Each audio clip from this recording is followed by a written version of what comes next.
Di tepi muara itu, di antara ilalang yang selalu basah dan perahu-perahu kecil yang menempel pada bambu, ada sebuah lapak pempek yang namanya sudah menyebar sampai ke kota. Waktu Raka pertama kali melihat antrean orang-orang yang rela menunggu di bawah terik siang, dia hampir tak percaya. Orang-orang datang bukan hanya karena penasaran. Mereka kembali seminggu sekali, 2 minggu sekali, karena rasa pempeknya membuat mereka berbicara seperti orang yang menemukan kembali sesuatu yang hilang. "Ini bukan sekadar ikan," kata salah satu pelanggan yang sudah tua sambil menepuk perutnya. "Rasa dia lain, bukan cuman gurih, ada sesuatu yang menempel di ingatan." Raka, yang sehari-hari bekerja sebagai penulis bebas dan kadang membuat video makanan, datang untuk menulis cerita ringan. Dia membayangkan akan menulis tentang teknik mengulen, tentang pilihan ikan, tentang bumbu cuka dan sambal yang pas. Tapi satu gigitan pempek panas itu langsung menenggelamkan rencana-rencana ringan itu. Teksturnya kenyal, harum ikannya membelai hidung, kuah cuka yang sedikit manis asam, mengejutkan, dan ada semacam aftertaste, sesuatu yang hangat dan tajam, seperti wangi kayu bakar dari jauh, seperti cerita lama yang tidak selesai. Setelah makan, Raka mulai bertanya. Dari mulut ke mulut, jawaban yang ia dapat bukan penjelasan masak memesak, melainkan bisik-bisik. Sungai di belakang kampung itu, warga panggil sungai hitam, bukan karena airnya berwarna pikat, meski airnya memang gelap saat senja, melainkan karena deses-deses yang ikut menempel padanya. Dari sungai itu memang dapat ikan yang luar biasa, kata seorang pedagang sayur, tapi jangan kau gali terlalu dalam. Nah, orang luar macam kamu suka menanyakan hal yang membuat orang sini takut.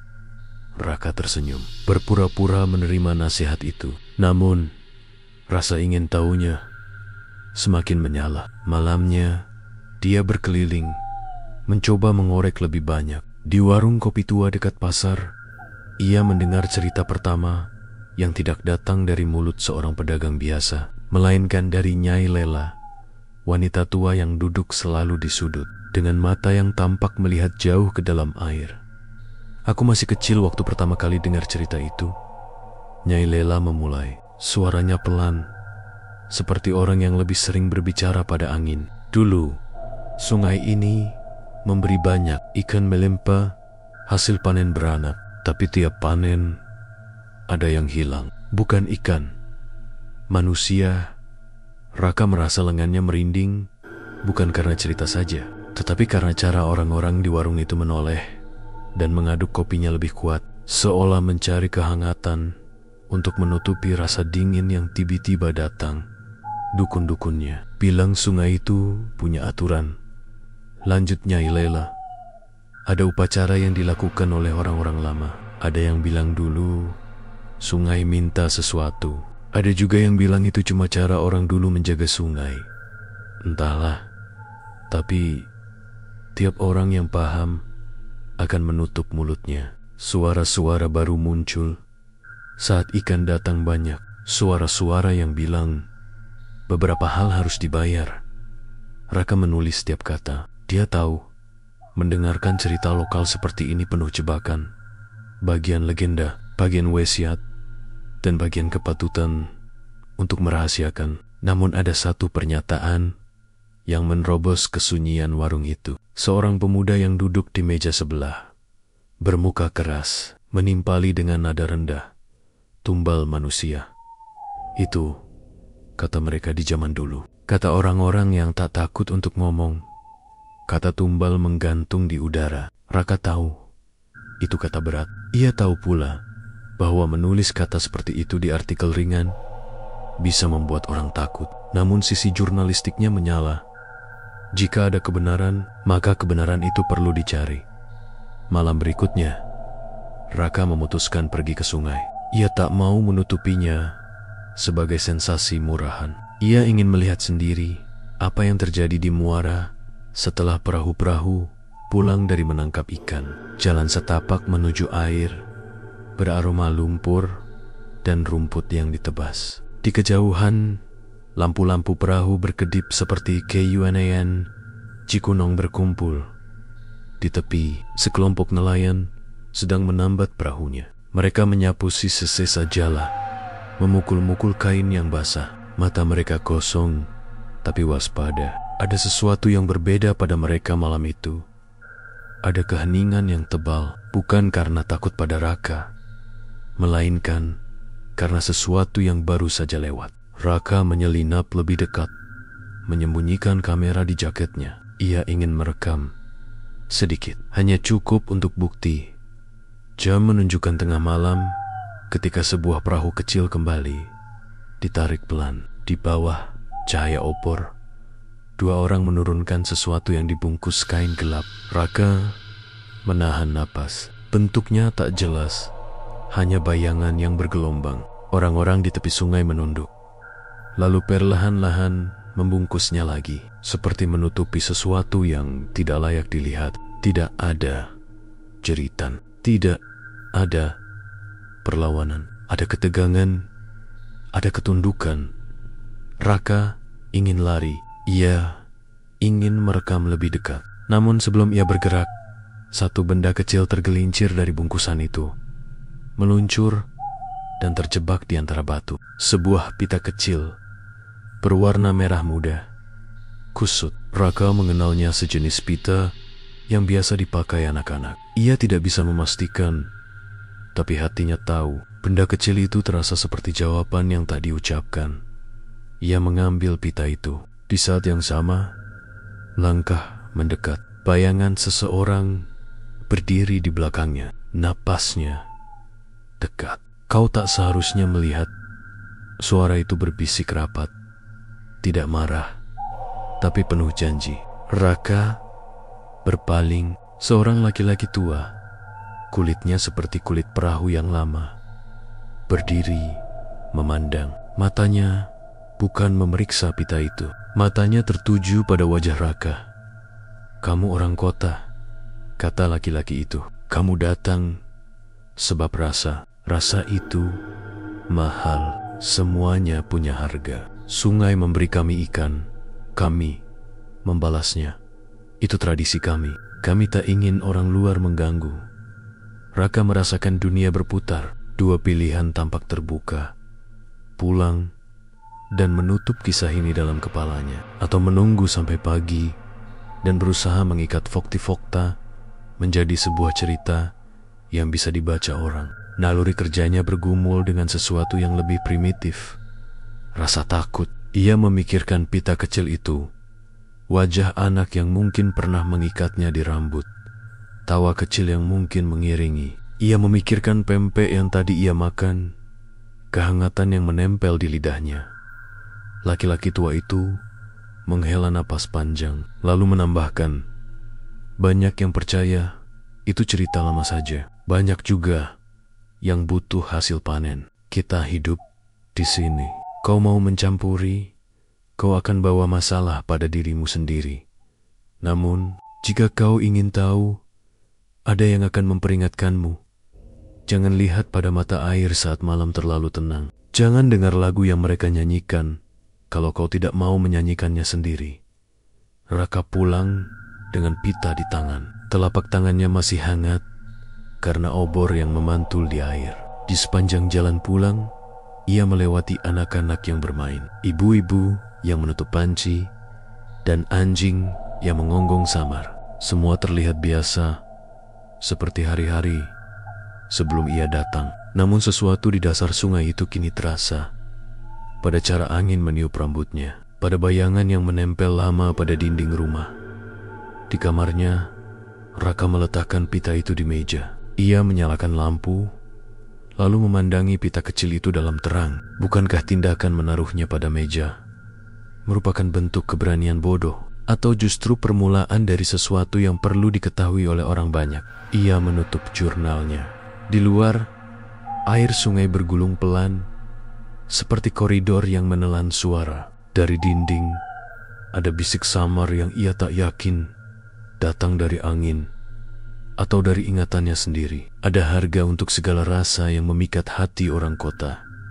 Raka meneguk air, menutup lampu, dan memutuskan esok ia akan kembali ke pasar. Ia akan mencari lebih banyak jawaban. Namun saat ia memejamkan mata, ia mendengar lagi bisikan itu. Lebih dekat kali ini, bukan dari sungai, melainkan dari kepala orang-orang yang tidur di kampung.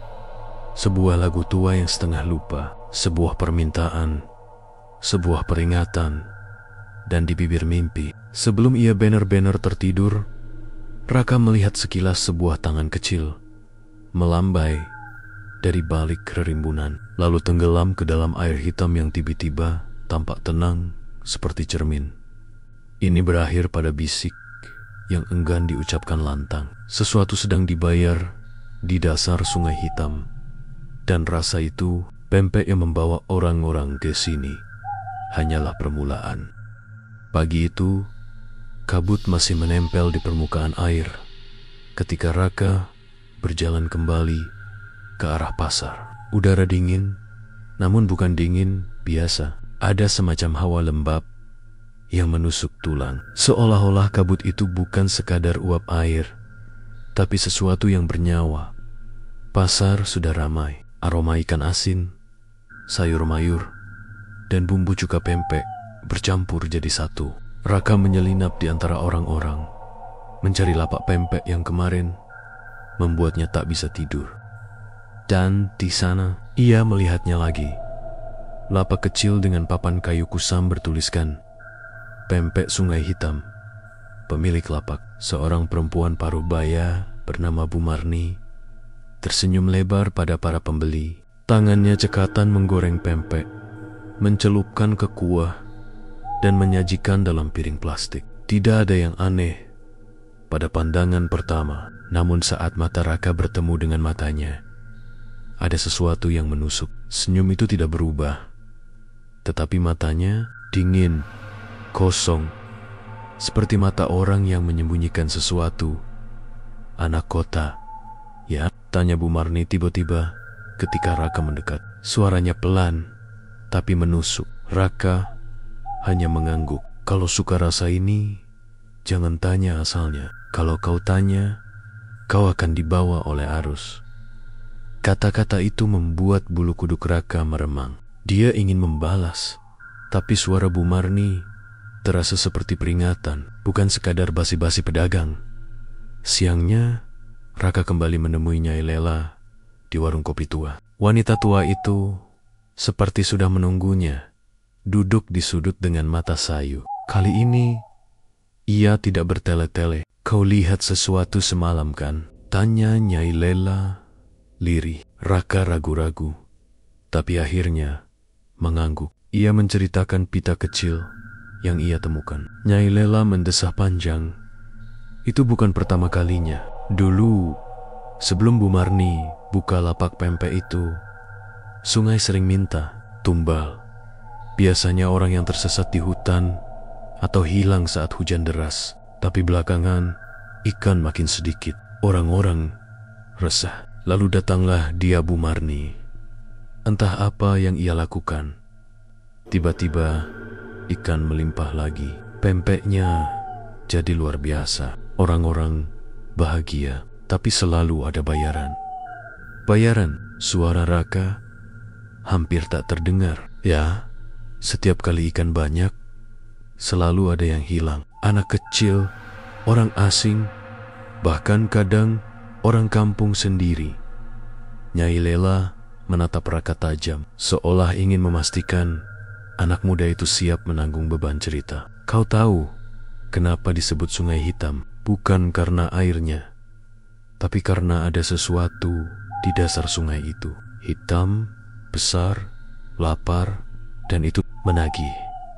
Malam harinya, Raka memutuskan kembali ke sungai. Penasarannya terlalu besar. Ia membawa senter kecil, tapi lampu itu terasa sil-sil melawan pekatnya malam. Suara jangkrik, kodok, dan percikan air terdengar samar.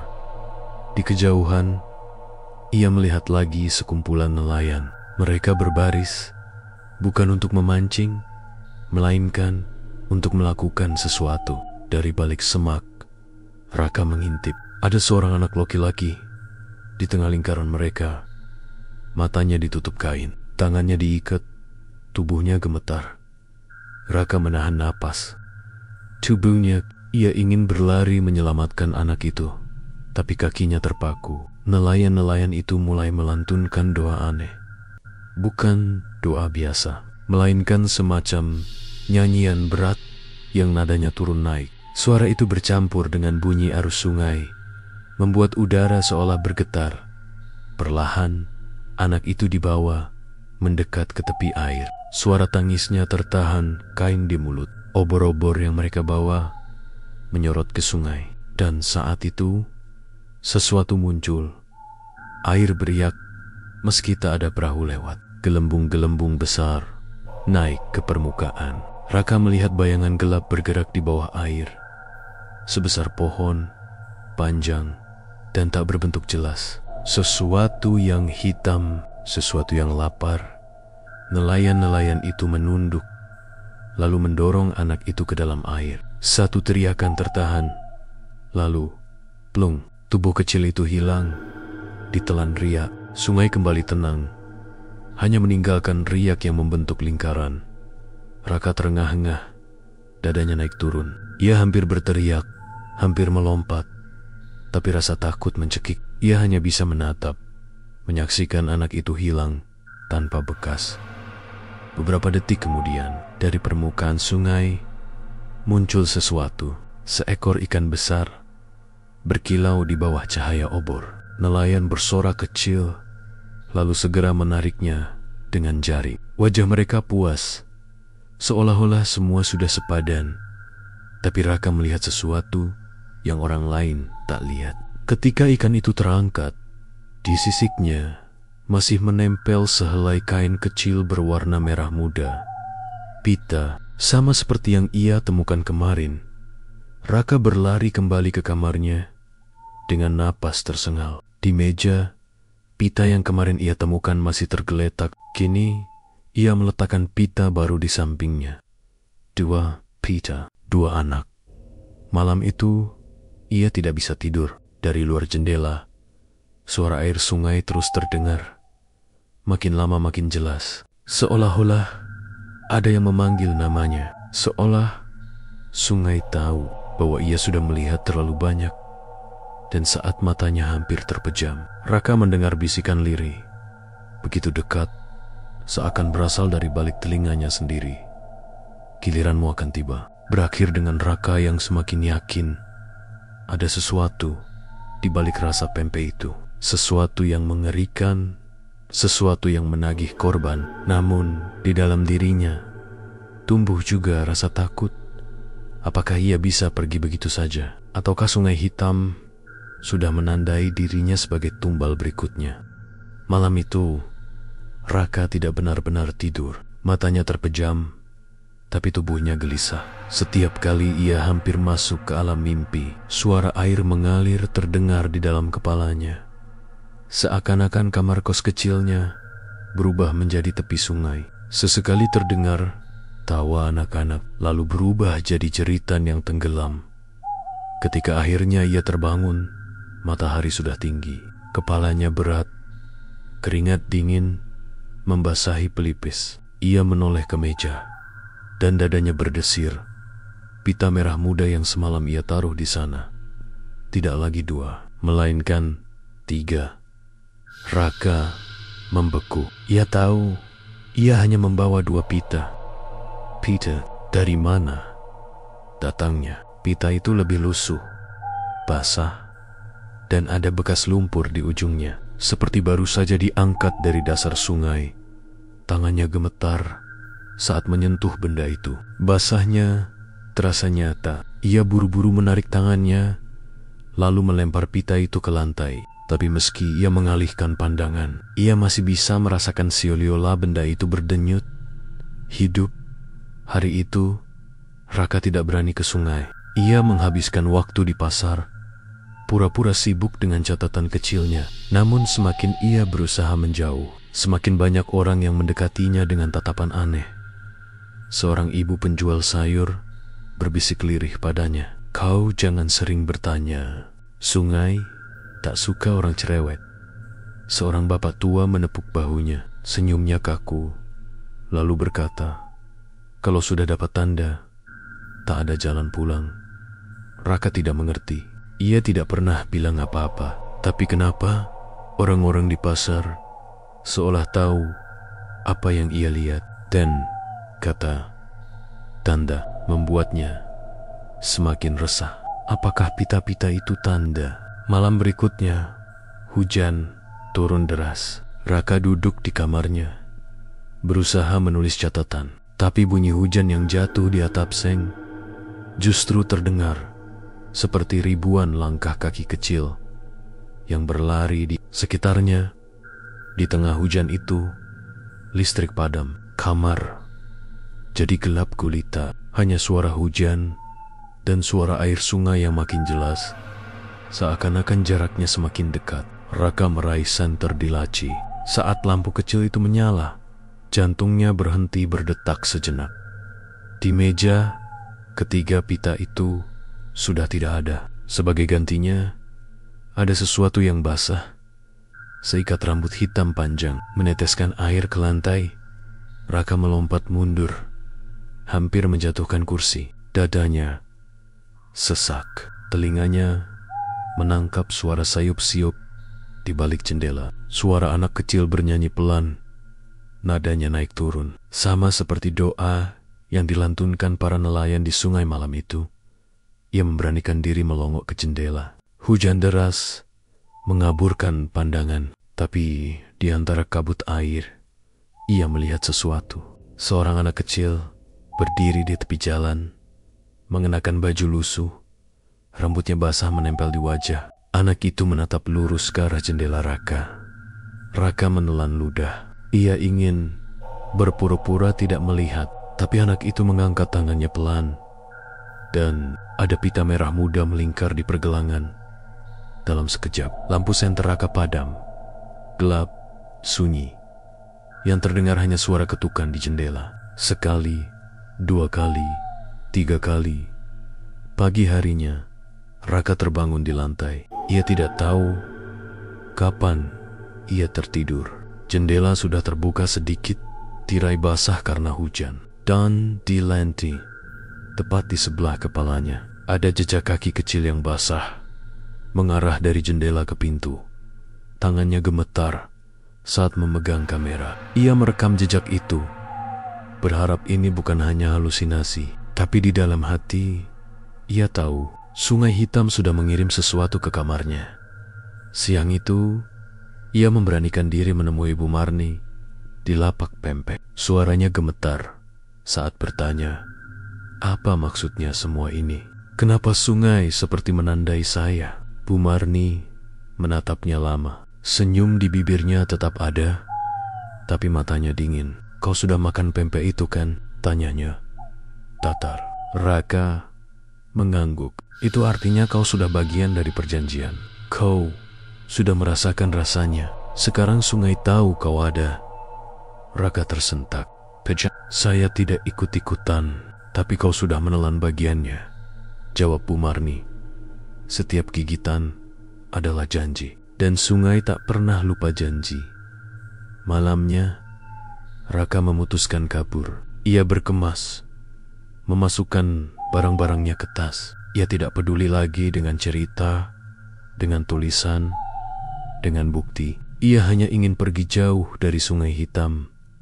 Namun saat ia melangkah keluar kamar, ia terhenti. Di lantai koridor penginapan Burger Pito Pita merah muda, lusuh, basah, mengarah seperti jejak ke arah pintu keluar.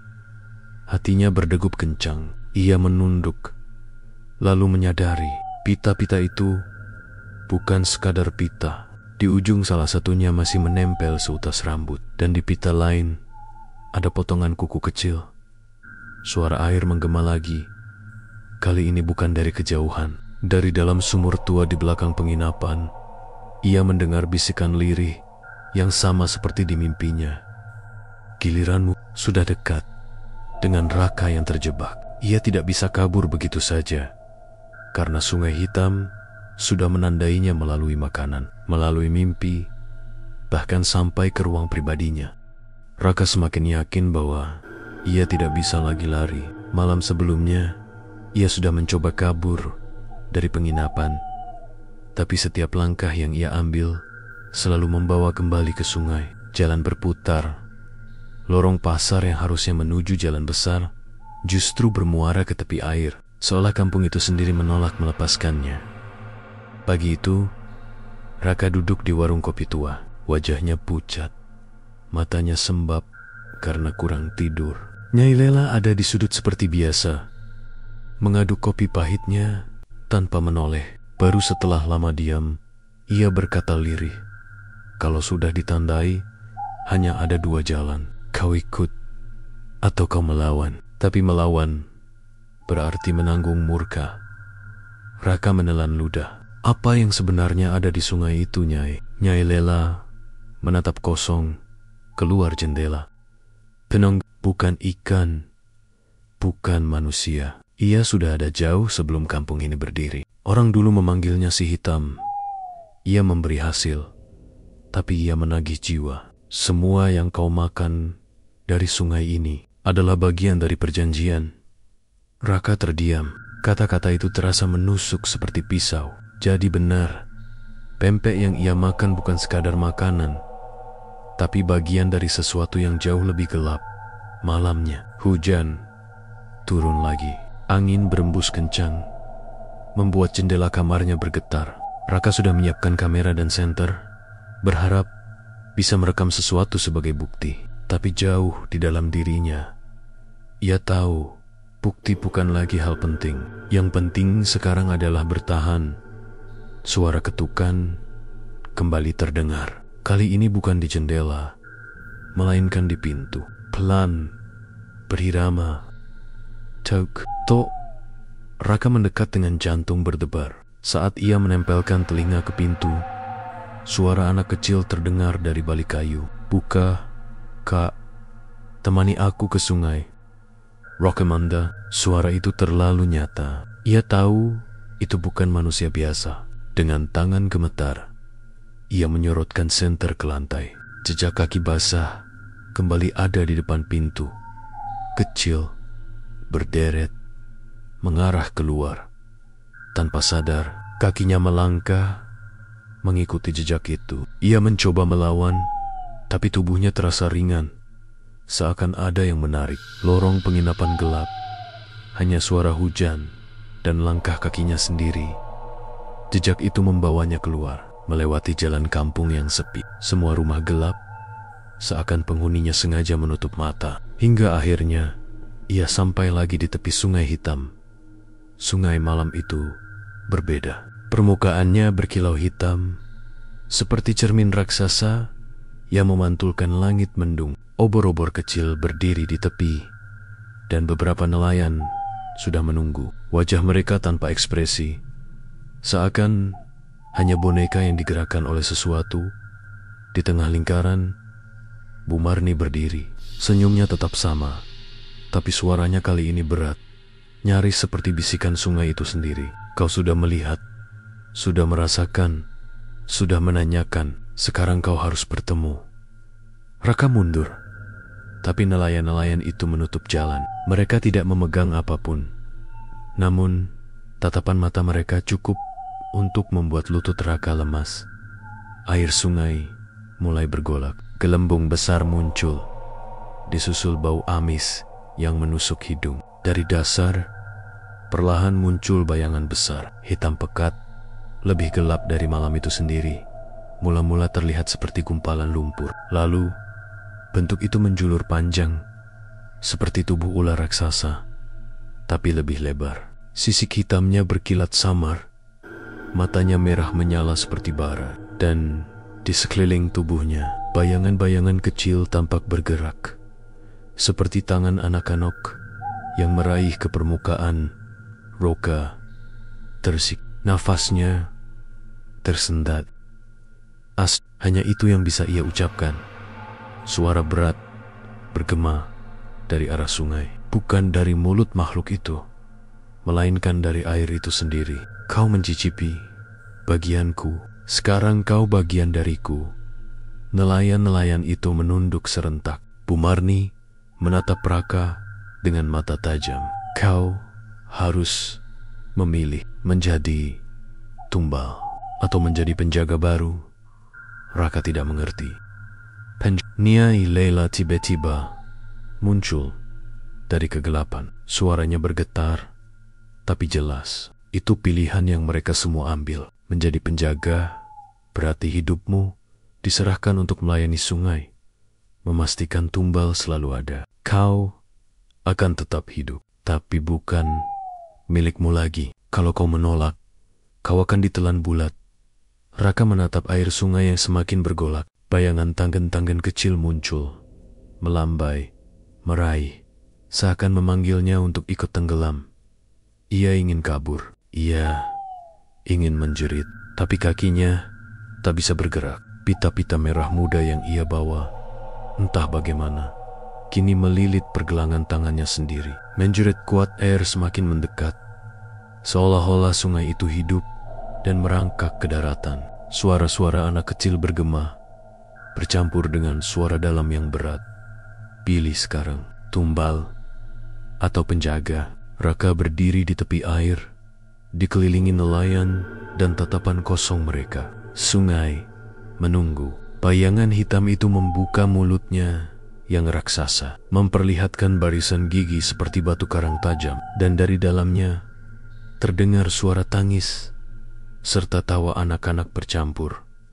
Dadanya bergemuruh. Pilihan ada di depannya, tapi apapun pilihannya, ia tahu satu hal: sungai hitam tidak pernah memberi tanpa menagih lebih banyak.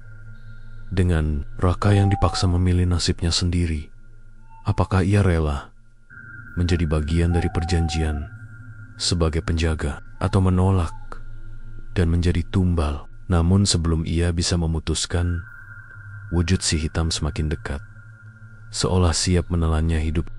Sungai itu bergejolak, riaknya menampar batu-batu di tepi, memercikan air berwarna hitam pekat ke arah Raka.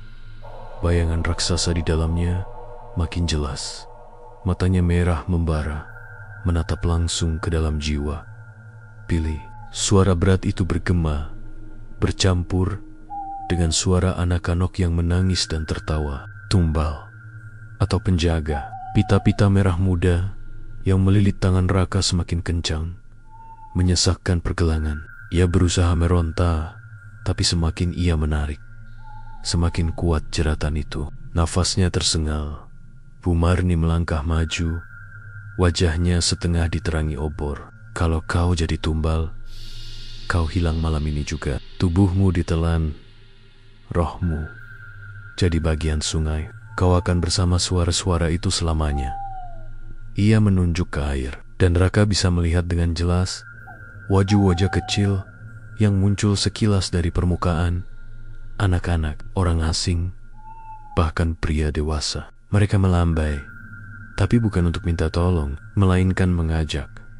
Kalau kau jadi penjaga, lanjut Bumarni, kau akan tetap hidup. Kau bisa jalan, bisa makan, bisa tertawa, tapi hidupmu bukan lagi milikmu. Kau harus jaga perjanjian. Kau harus pastikan tumbal datang.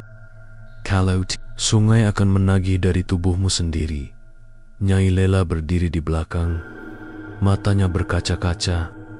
Anak muda, tidak ada yang menang di sini. Semua yang memilih akhirnya kehilangan. Bedanya cuma cara kehilangannya. Raka merasakan jantungnya berdetak begitu kencang hingga telinganya berdenging. Ia menatap ke arah nelayan yang berbaris. Wajah mereka kosong, tapi kini ia tahu mereka semua pernah berdiri di posisinya. Mereka semua memilih untuk jadi penjaga. Hidup mereka panjang, tapi kosong.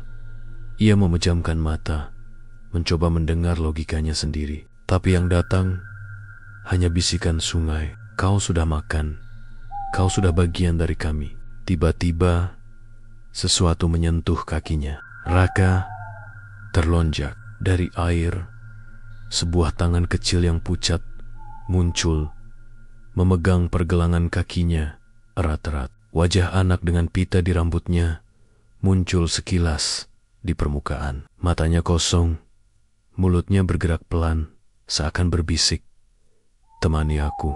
Raka hampir menjerit. Ia merasakan dingin dari tangan itu merayap ke seluruh tubuhnya. Ia tahu kalau ia tidak memilih sekarang, sungai akan memilih untuknya.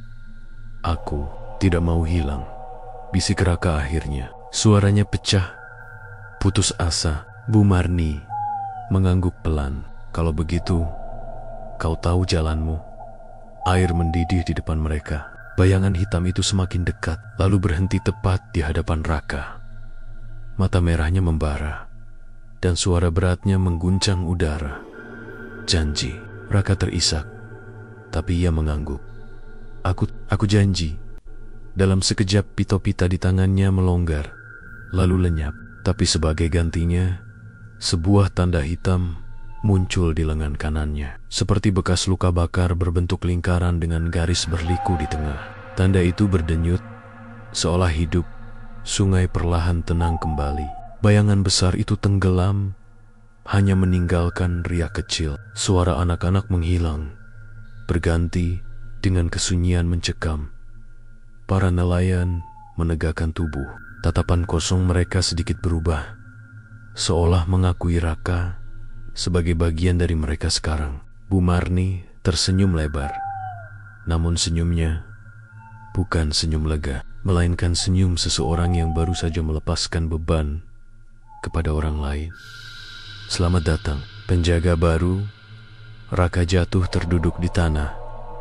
Tubuhnya gemetar hebat, nafasnya memburu. Ia merasa tidak benar-benar selamat, tapi juga tidak benar-benar mati. Di dalam dadanya ada kekosongan aneh, seperti sesuatu yang diambil darinya. Nyai Lela mendekat, menatapnya iba. "Sekarang kau sudah terikat. Hidupmu tidak akan sama lagi. Kau akan lihat wajah-wajah mereka setiap malam. Kau akan dengar suara mereka di telingamu. Dan cepat atau lambat, kau akan dituntut membawa pengganti." Raka menoleh dengan mata melebar. "Pengganti?" "Ya," jawab Nyai Lela lirih. "Sungai tidak pernah kenyang. Kau hanya ditunda. Untuk tetap hidup, kau harus memastikan ada yang lain yang masuk. Kalau tidak, giliranmu lagi." Malam itu, Raka kembali ke kamarnya dengan tubuh lemas, tapi pikirannya tidak berhenti bekerja. Ia duduk di meja, menatap pita-pita merah yang entah bagaimana kembali tertata rapi di atas meja. Kali ini jumlahnya bukan 3, melainkan 4. Tangannya gemetar saat meraba tanda hitam di lengannya. Rasanya panas, berdenyut, seperti jantung kedua yang bukan miliknya. Dan di dalam kepalanya, bisikan itu datang lagi, lebih jelas dari sebelumnya. "Cari." Raka menutup telinganya, menjerit tanpa suara. Ayah sederkini, harga dari satu gigitan pempek itu bukan sekadar cerita seram. Itu adalah ikatan yang tidak bisa ia lepaskan. Dan sungai hitam sudah lapar lagi. Dengan Raka resmi menjadi penjaga baru, ia selamat dari kematian malam itu. Tapi sekarang ia terikat perjanjian. Hidupnya bukan lagi miliknya, karena sungai hitam akan terus menagih korban melalui dirinya. Malam demi malam, Raka tidak bisa tidur. Begitu ia memejamkan mata, bisikan dari sungai hitam terus terdengar di telinganya. Kadang terdengar suara anak-anak yang menangis, kadang suara tawa nyaring yang membuat bulu kuduknya berdiri. Dan di sela-sela itu, selalu ada suara berat yang berulang-uling memanggil "Cari." Gantinya, "Cari." Ganti. Ia menutup telinga dengan bantal, menekan sekuat tenaga, tapi suara itu tidak pernah hilang. Semakin ditutup, semakin keras gema itu di kepalanya. Sementara di lengan kanannya, Tanda hitam itu semakin jelas, berdenyut-denyut seperti jantung kedua. Raka sadar, ia tidak bisa terus menunda. Sungai menuntut tumbal. Kalau ia tidak mencari, ia sendiri yang akan ditelan. Pagi harinya, Raka tetap membuka warung pempeknya. Pelanggan datang silih berganti. Ada yang tertawa puas, ada yang makan dengan lahap, memuji rasanya yang tidak ada tandingan. Dari luar, warung itu tampak seperti warung biasa, tapi di mata Raka, semua berbeda. Setiap kali seseorang menggigit pempeknya, ia melihat sesuatu yang mengerikan. Bayangan air hitam merembes keluar dari mulut mereka, lalu lenyap dalam sekejap. Kadang ia melihat wajah-wajah mereka berganti, menjadi pucat, mata kosong, sama seperti wajah korban-korban. Sanggai hatinya berdegup kencang. Bisikan itu terus mengganggu. Dia cukup. Bawa dia. Sanggai House, seorang anak kecil, datang bersama ibunya. Anak itu tertawa polos, memukul-mukul meja dengan sendok, sementara ibunya memesan seporsi pempek kapal selam. Saat Raka menatap wajah anak itu, kepalanya seperti berputar. Dalam bayangannya, ia melihat anak itu terseret arus sungai. Tangannya melambai minta tolong. Sebelum lenyap, ditelan kegelapan, Raka tersikat. Tangannya gemetar saat menyajikan piring. Nafasnya berat, keringat dingin bercucuran. Ia nyaris menjatuhkan piring itu sebelum buru-buru menoleh ke arah lain. Untung saja, setelah makan, sang ibu segera membayar dan mengajak anaknya pergi rokatur dudak. Lututnya lemas. Kalau ia tidak kuat menahan diri, mungkin anak itu sudah menjadi korban. Malamnya, penderitaannya semakin parah. Raka menggeliat di ranjang. Tubuhnya panas dingin. Dari sudut kamar, ia melihat bayangan bergerak. Shot fokus. Terlihatlah 4 anak kecil dengan pita merah di kepala berdiri di sana. Wajah mereka pucat, matanya kosong. Mereka menatap Raka. Lalu satu di antaranya maju perlahan. Suaranya lirih, menusuk telinga. Kalau kau tidak membawa tumbal, kau yang akan ikut bersama kami. Raka menutup mata, menjerit, tapi begitu ia buka kembali, kamar itu kosong. Hanya dirinya sendiri. Namun tanda hitam di lengannya kini makin lebar, bercabang seperti akar membelit kulit. Rasanya panas, perih, dan seolah hidup. Hari berikutnya, seorang pria tua lewat di depan warung Raka. Langkahnya pelan, tubuhnya ringkih. Ia berhenti sejenak, menoleh ke arah warung, tapi tidak masuk. Hanya berdiri sambil menatap papan nama kayu yang tergantung. Entah mengapa, mata Raka terkunci pada sosok itu. Ia membayangkan tubuh pria tua itu jatuh ke sungai. Arus deras menyeretnya, lalu hanya topinya yang mengambang di permukaan. Bisikan itu muncul lagi, lebih jelas dari sebelumnya. Bawa dia. Sungai tidak pilih-pilih. Raka menekan kepalanya dengan kedua tangan. Teriaknya keras. Beberapa orang yang lewat menoleh heran, tapi ia pura-pura sibuk membereskan meja. Ia tahu ia tidak bisa menahan ini lebih lama. Sungai haus dan ia harus memilih. Malam itu, Raka berjalan menuju Sungai Hitam. Angin berembus dingin. Pepohonan di sekitar sungai berderik. Airnya tampak tenang. Tapi di balik ketenangan itu, ada sesuatu yang mencekam. Raka berdiri di tepi, tubuhnya gemetar. Aku tidak bisa bunuh orang. Jangan paksa aku. Suaranya pecah, seperti anak kecil yang ketakutan. Air beriak pelan. Dari bawah permukaan monghul tanggen-tanggen pucat melambai, seolah mengejeknya. Bisikan itu terdengar lebih keras, mengguncang dadanya. Kalau kau tidak memilih, maka kau yang kami ambil. Tiba-tiba, tanda hitam di lengannya menyebar cepat, menjalar hingga ke bahunya. Tubuhnya bergetar hebat, lututnya lemas, seakan ada tarikan kuat yang menyeretnya ke arah sungai. Ia meronta, mencengkeram tanah di tepi, berteriak keras, "Jangan, Tapi semakin ia melawan, semakin kuat tarikan itu. Dalam putus asa, wajah-wajah orang yang ia kenal muncul di pikirannya. Anak kecil yang tertawa di warung, pria tua yang lewat, bahkan beberapa pelanggan setianya. Semua wajah itu bercampur menjadi satu. Sungai tidak peduli siapa. Sungai hanya ingin tumbal. Dan saat ia hampir menyerah, dari balik pepohonan muncul seseorang. Suara langkahnya terdengar jelas di tanah basah. Raka menoleh dan terkejut melihat sosok yang datang. Nyai Lela. Perempuan tua itu berdiri tegak. Wajahnya setengah diselimuti bayangan. Matanya menatap Raka tajam, tanpa rasa kasihan. Kali ini tidak ada kelembutan, tidak ada iba, hanya dingin dan penuh rahasia. Suara parau keluar dari bibirnya. Sepertinya waktunya sudah tiba, Raka. Sungai menuntut tumbal pertamamu. Raka membeku, tubuhnya kaku. Di satu sisi, ia takut mati ditelan sungai. Di sisi lain, hatinya menolak mengorbankan orang lain.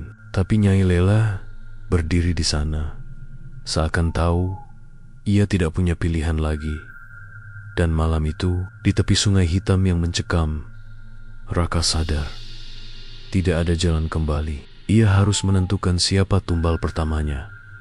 Di titik paling mencekam, Raka dihadapkan pada pilihan mustahil. Sungai haus, tanda di lengannya hampir menelan tubuhnya. Dan Nyai Lela muncul dengan tatapan dingin, seolah sengaja menuntunnya pada langkah berikutnya. Raka berdiri di tepi sungai hitam, tubuhnya setengah ditarik arus tak kasat mata. Nafasnya memburu, wajahnya pucat pasi. Di lengannya, tanda hitam itu menjalar makin luas, berdenyut seolah hendak menelan seluruh tubuh. Di hadapan ia, Nyai Lela berdiri dengan tenang. Malam itu wajahnya tidak lagi menunjukkan rasa kasihan. Sorot matanya tajam, penuh rahasia, seakan ia sudah lama menunggu saat ini. Raka, ucapnya lirih. Suaranya parau namun menusuk telinga. Kalau kau ingin tetap hidup, kau harus memberi. Sanggai House, jangan bodoh. Semua yang hidup di kampung ini tahu perjanjiannya. Kami semua pernah memilih. Sekarang giliranmu. Raka menggeleng panik. Aku tidak bisa bunuh orang, Nyai. Itu salah. Nyai Lela tertawa kecil. Tawanya dingin dan getir. Salah. Kalau begitu, kau yang akan ditelan. Kau pikir mereka yang pernah kau lihat di sungai itu semua orang jahat? Tidak. Mereka hanya kalah memilih. Air sungai hitam beriak. Dari dalam muncul wajah-wajah pucat, melambai ke arah Raka. Suara bisikan bergema makin keras. Bawa. Raka menutup telinga. Matanya berair. Tubuhnya makin lemah. Tarikan sungai makin kuat, membuat ujung kakinya hampir menyentuh permukaan air. Tiba-tiba, Nyai Lela melangkah maju. Ia menatap Raka lekat-lekat, lalu tersenyum aneh. Kalau kau tak sanggup memilih, biar aku yang memilih untukmu. Raka terperanjat. Apa maksudmu? Nyai Lela mengangkat tangannya, menunjuk ke arah pemukiman jauh di seberang. Ada anak muda yang sering datang ke warungmu. Kau tahu siapa? Ia selalu memuji Pempak Mua, bahkan bilang ingin belajar membuatnya darimu. Bukankah itu tanda? Bukankah dia cocok untuk jadi gantinya? Raka langsung teringat Bima, seorang pemuda tetangga yang beberapa kali mampir, ceria, selalu bercerita banyak hal. Bayangan wajahnya muncul jelas di kepala Raka. Enggak, teriak Raka. Dia enggak salah apa-apa. Dia enggak boleh. Tapi sebelum Raka sempat melanjutkan, bisikan di kepalanya menyela lebih keras. Ya, bawa dia. Dia cukup. Tanda hitam di lengan Raka berdenyut semakin sakit, membuat tubuhnya hampir roboh. Nyai Lela mendekat, wajahnya tepat di depan Raka. Dengar aku, Raka. Kalau kau tidak memilih, maka sungai akan mengambil apapun yang ia mau, termasuk orang-orang yang kau sayangi. Kau ingin ibumu? Kau ingin Saudara-saudaramu yang jauh di kota, kau pikir mereka aman? Ucapan itu menampar batin Raka. Tubuhnya gemetar, matanya berkaca-kaca. Ia tidak ingin kehilangan orang-orang yang ia cintai. Tapi bagaimana mungkin ia tega menyerahkan orang lain? Tangisnya pecah. Ia berlutut, mencengkeram tanah. Kenapa harus aku?